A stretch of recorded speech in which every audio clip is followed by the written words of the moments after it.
بسم الله الرحمن الرحيم كسو دوات tutorial كيني كفائدة قون عشر كيني تحنا ينكو برنيني تالي EBR9 تالي ERB9 أين هالك كسودنا عشر كمان تقاضنا وحويهان سين أصميننا أو نصميننا export gas أو export قرننا company جين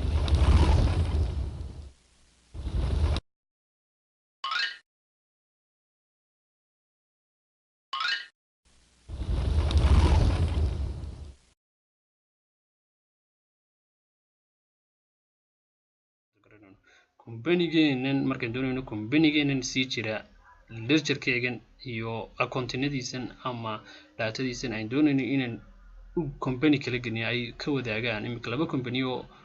bagaashka iibiya hadaa doonaysid inaad qaadatid datadiisa ama charter of accountigiisa ama accountinadiisa aad qaadatid oo aad ka kala ku shubatid si aad ugu shaqeysid ama aad ku qaadatid flash company-gaaga sad flash doonaysid inaad ugu qaadatid aad u sameynaysid weeyaan haddana aad ugu shubi doontid ayaan maanta ku qaadan doonaa casharkan ku qaadan doona waa saas oo import and export baa la yiraahdaa si loo export gareeyo company-ga aan hadana loogu import gareeyo company-ga kale markaas datada weeyaan datada sida loo sameeyo weeyaan datada qaybta datada marka ugu horeysa doonaysid inaad export samaysid waxaad tagaysaa display-gaas aad ku dhufanaysaa imika waa inactive imika hadda aad ku dhufatid company-geeni inooma export gareynayso waa cadaan bay tahay amba way ما active inactive ويانا ما صح معها كبعد واحد تجلس display سي active إنه يقول نقطه هكذا الله شركة الكرنسة كبعد هكذا ما كان display قاعد تكتب واحد كدور نسا last كهذا هذا قدام يوم listing of content بدور نسا كاس أي دور نسا listing of accounts كاس ساو كليكرنسة طبعاً account ندي company جانو كوبنا أما charge of account أما ledger of account أنت بوالله هذا وأشكو طبعاً way ayuu ku siinaya waxa soo dhan accountiga waxa weeyaan 8 group iyo 8 ledger ayuu nugliyay dhamaantood intay yihiin inta soo dhan ku tusaya company-geena waxa la yiraahdaa Max General Trading Company marka inta soo dhan weeyaan waxaan doonaynaa kan marka inaan intan isticmaalka intan inagoo isticmaalay charge of accounting-geena iyo wixeenan company kale isticmaalayna intan qaadanayno export gareynayno oo meel kale geynayna markaan doonaysid inaad soo samaysid waxaad samaynaysaa doonaysid inaad bedeshid marka ugu horeysa ee soo samaysid waxa weeyaan waxaad soo tagaysaa ledger of account baa soo tagaysaa marka ugu horeysa kabacdina xaggaa sare ku imanaysaa kusa account ku imaado waa 8 group iyo 8 ledger kabacdi export-ga imika madow bay noqotay waxay tilmaamaysaa inay active tahay oo ay diyaar tahay export baa ku dhufanaya markaa export marka saa ugu dhufatid halkan waxaad ogaanaysaa oo muhiim ah wuxuu ku soo qorayaa yes or no miyaan export gareeyo automatic isaga u buuxiyo wixii oo dhan marka waxaad qabanaysaa escape ayaa qabanaysaa escape halkaas uu ka soo bilaabay markaas information-ka u saxdid default language-ka all language-kaas waxaad dooranaysaa mar walba default language-ka ayaad kala garanaysaa default language-ka sare ayaa saa kala garanaysaa laba jeer kabacdi uu ka soo boodaya wuxuu ku imanayaa format-kaasu format-ku kolba qaabka doonaysid inuu document-gaagu noqdo haddaad PDF doonaysid haddaad GPG doonaysid inuu image noqdo ama HTML webka uu noqdo publisher waxaad ku aasaasid ama Excel aad doonaysid inaad ka dhigtid ama commented element-kaas uu noqdo laakiin markaad doonaysid tally to tally waa XML data interchange waa inaad u isticmaashaa taa ugu hooseysa ayaa dooranaysaa data ayaa laba jeer kala garaysaa wuxuu ku soo dhigayaa programka failkiisu halku ku jiro ama documentiga au export location-ka uu ku sameeyay halku ku dhigayo documentiga taaliga halku uu ku jiro programka marka soo tago file kala si marka la soo tago ma hadiskiisa qaybta sida kan marka la soo tago computer-kayga marka kaygan weeyaan programkiisa file kala ku sii jiro taaliga taali EBR9 kala ku sii jiro ayuu tagayaa kabacdi waxaan qabanayaa enter ayaan qabanayaa master buu soo qorayaa master.xml mastertan waa edit garan karaysaa file-ka magaciisa aad doonaysid inaad u samayn kartid aad doonaysid inaad u samaysid ayaad ka dhigan kartaa oo waxaad ka dhigi kartaa imika haddii aan bedelo si aad hadhow galashid max baan ka dhigaynaa ama waxaan ka dhigayaa max markaa ka dhiga kaana waan delete garanayaa max waxaa ku soo qoray max.xml noqonaya kabacdi oo open export folder-ka miyaan ku fura if markastan save gareeyo enter baa siinay markaad ku qortid file-ka output-ka file-ka magaca ku soo baxayo weeyaan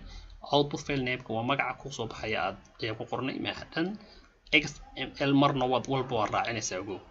lecture-ka miyaa doonaysaa ma lecture ba doonaysaa inaad soo qadatid haddaad lecture doonaysid halkan aad ka tegaysaa haddii aad all inventory-ga masterka doonaysidna all accounting and masters dhammaan xaggaas aad tegaysaa lecture kaliya haddaan imika inagu doonaynaa lecture-kan waa qaybtan chart of accounting oo kaliya ay doonaysid xaggan aad tegaysaa lecture kabacdina lecture-kii markaad tiraahdid waxaad samaynaysaa enter baad samaynaysaa haddii aad company-ga gebigiisaba doonaysid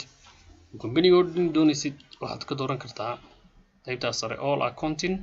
masters dhammaan accountinada iyo masterkiisii wixiisa oo dhan baad dooranaysaa saa markaad laba jeer u kala garaysid dhammaan buu kusoo dhigay xaggana waxaad oranaysaa laba jeer baad kala garanaysaa including debit masterku markuu ugu jira haa yes laba jeer baad kala garanaysaa enter baad siinaysaa kadib laba jeer baad kala garanaysaa dategaad import garanaysid amba export garanaysid datadan ayuu ku tusaya enter baad siinaysaa kabacdina enter baad siinaysaa wuxuu kusoo dhigayaa yes or no kabacdi haddii aanad doonayn inaad export ku samaysid no baad qabanaysaa haddaad doonaysid inaad export ku samaysidna yes baad qoranaysaa maanta waxaan doonaynaa in export ku samayno inagu yes aan siinayna yes markaasi sidoo wuxuu ku tusayaa faylkii halkii inoo furay wuxuu noo furay computerkaygu fulay tally EBR programkiisa marka la sii jaro CD isagoo CD sii joogo hal computerkaygu dhatada ku kaydsado siiya wuxuu noo furay maax halkaas aad ka eegaysaa company-gaagii maax waa halka kugu jira maax tape-ki documentigiisu waa maxay XML document weeyaan markaad halkaas soo wareegto waa 28 group iyo 8 lecture waad ka soo noqonaysaa xaggan escape ayaa soo baxaysaa xaggan ka soo baxaysaa waad ka soo wada noqonaysaa adiga oo taabanaya halkaas bartaayas baad saa u kala garaynaysaa markaad saa u kala garaysid si aad ula socotid wax kasta oo soo gelin markaad company-ga xaggiisii hore timaadid desktop-kiisii hore waxaad ka dooranaysaa qaybta halka kale utility baad imanaysaa utility waxaad arkaysaa import datada soo import garayso oo in datadan dib loo soo geliyo kabacdi halkaasaad kala garanaysaa si aan datadii ugu soo celino marka intaa hore marka soo baranay waxa weeyaan sida loo export gareeyo datadaadii haddii aad file flash dooranaysid ama flash gelinaysid halka fileka ayaad ka dooranaysaa output fileka ayaad ka dooranaysaa flashta doonaysid inaad gelisid laba jeer marka saa kala gareey qaybtaas aan ka dooranayaa masterka marka saa master fiina gareey halkan waxaad ku qoraysaa documentiga doonaysid waa name of file importka weeyaan haddii kalena aad ka dooranaysid documentiga magaciisa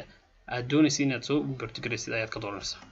kabacdi halkan waxaan ku qorayaa maax binary-nagu xml tan waad ku qoraysaa mar walba haddii kale kuma import garaynayo xml waa inaad ku qortaa kabacdina enter baad siinaysaa qaybtan waxaad ka dooranaysaa haddii aad company-ga doonaysid inaad duplicate garee doonaysid inaad la copy gareeyo copy-gaas aad qoraysaa haddaad tiraahdeed isku xidh labada marka la gelinayo halkaas aad gelinaysaa modify with new datadan si cusub igu modify garee markaad tiraahdeed company cusub kugu sameynaya isagoo kaaga dhigaya mid cusub new marka taas baan dooranay laba jeer hoose dheerin markaas ka inoo sameeyay company-geeni saasuna marka waxaad ku ogaanaysaa imika waan ku shubnay oo waan ku import gareynay company-geeni inagoo isticmaalayna company-geeni maaxuun waxaad ku ogaanaysaa inuu datadeeni sax kugu noqotay oo ay ku import garaysamatay inaad chart lecture-kii aad soo eegtid accountinadii kugu sii jiray inaad soo eegtid adoo tegaya display kabacdina tegaya list of accounting soo kala garanay marka list of accounting soo timaadid waxaad arkaysaa dhammaan accountiyadii kugu jira oo dhan inay kugu yimaadaan waa markaad computerkii kala tagtid amba